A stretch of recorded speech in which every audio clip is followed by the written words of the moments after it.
It's not long ago, one man started a lonely journey toward the end of his life, or so he thought, until he stumbled upon something that would change everything. As reporter Boyd Huppert shows us, he found it in the middle of a Minnesota bean field. At various times in our lives, Good girl. many of us find ourselves searching, That's a good girl.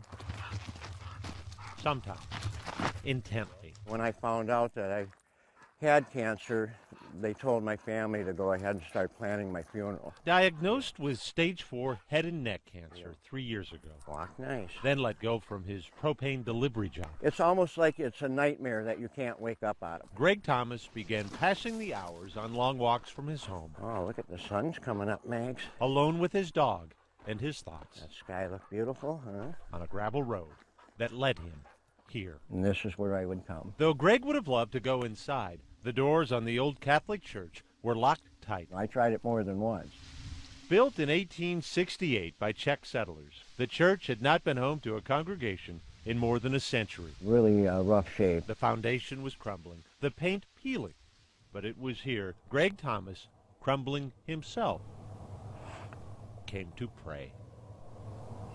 Till one day, Did you say your prayers this morning? the stranger on the steps Yep. walked next door. He went to the neighbor and said he'd like to paint the church. Who does he talk to?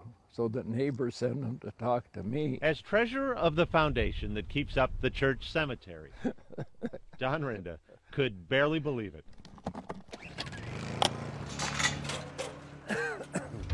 Before Greg started work 3 years back, Don had feared the church's days were numbered.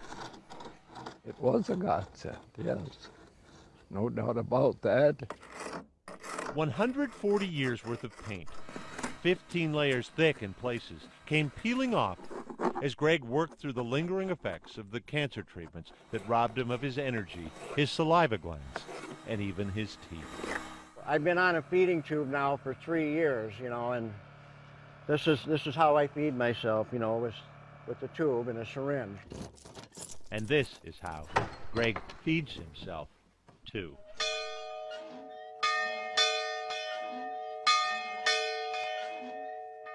That was the first thing I wanted to try when I walked in here, is to see if the bells still work. Once inside, Greg found intact an 1860s interior, It was overwhelming. We desperately need a roof. a dust-covered museum The floor was all rotted out. in need of his care. It's going to be beautiful. It really is. Greg has no family ties to the church, but to those who do, Grandpa, Greg has been a blessing, heaven sent. one of the beads on my rosary is reserved for him. If you, like Blanche Zelmer, believe in the power of prayer, this next part will come as no shock. You can't help but not think otherwise. The old church is newly clothed in white, It's what he's done for me. and Greg's cancer is now in remission. This is my way of saying thank you.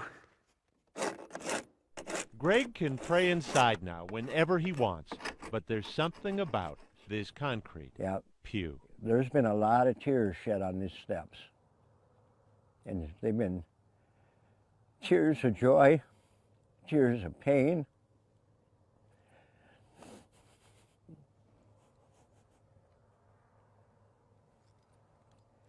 But tears of blessing too.